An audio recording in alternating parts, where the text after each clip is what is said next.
ചേട്ടന്റെ ജീവിതത്തിലെ ഒരു മൊഞ്ചത്തി കുട്ടിയെ പ്രണയിച്ച കഥ പറയൂ. സിനിമയിൽ തന്വിയെ പ്രണയിച്ചല്ലാതെ തന്വിയോട് പറയുമ്പോ ഒരു മൊഞ്ചം കൂട്ടലിരിക്കട്ടെ. അല്ല, അത് ഇപ്പൊ ഞാൻ എന്റെ ഭാര്യ പ്രണയിച്ച കാര്യം പറയണെങ്കിൽ നിങ്ങൾ പറയാം അത് വേണ്ട. ഇല്ല പറഞ്ഞോ, അത് അധികം അങ്ങനെ ചേട്ടൻ പറയാറില്ല. അല്ല, അത് പ്രത്യേകിച്ച് ഇതൊന്നുമില്ല. ഞങ്ങൾ ഒരു കമ്പനിയിൽ വർക്ക് ചെയ്യുമ്പം അന്ന് ടെലികോം കമ്പനിയിലാണ് ഞാൻ വർക്ക് ചെയ്യുന്നത്. അപ്പൊ ഈ മൊബൈല് കയ്യിൽ വന്നപ്പോഴത്തേക്കും പിന്നെ ഈ മറ്റേ ചമ്മലില്ല, ഈ നേരിട്ട് പോയിട്ട് പ്രപ്പോസ് ചെയ്യുക എന്നുള്ളത്. അപ്പൊ ഒരു മെസ്സേജ് അങ്ങ് അയക്കുക, ഇഷ്ടമാണെന്നൊക്കെ പറഞ്ഞിട്ട്. അപ്പൊ അങ്ങനെ തുടങ്ങിയതാണ്. അങ്ങനെ ചേട്ടൻ ഒരു ചമ്മലില്ല, ചേട്ടനായിരുന്നു ആദ്യം അങ്ങനെ മെസ്സേജ് അയച്ചത്? അതെ അതെ. ചമ്മലൊക്കെ എന്താണ്, ഒരു റൂമിൽ ഇരുന്നിട്ട് ആരുമില്ല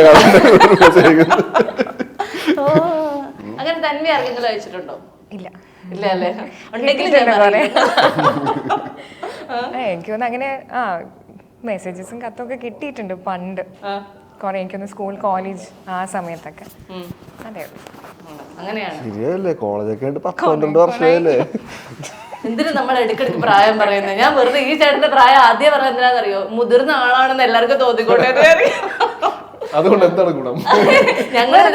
ഒരു മനസ്സുഖം. അതൊരു സാഡിസമാണ്. സത്യം, അത് തിരിച്ചള്ളി വിടുന്നിട്ട്.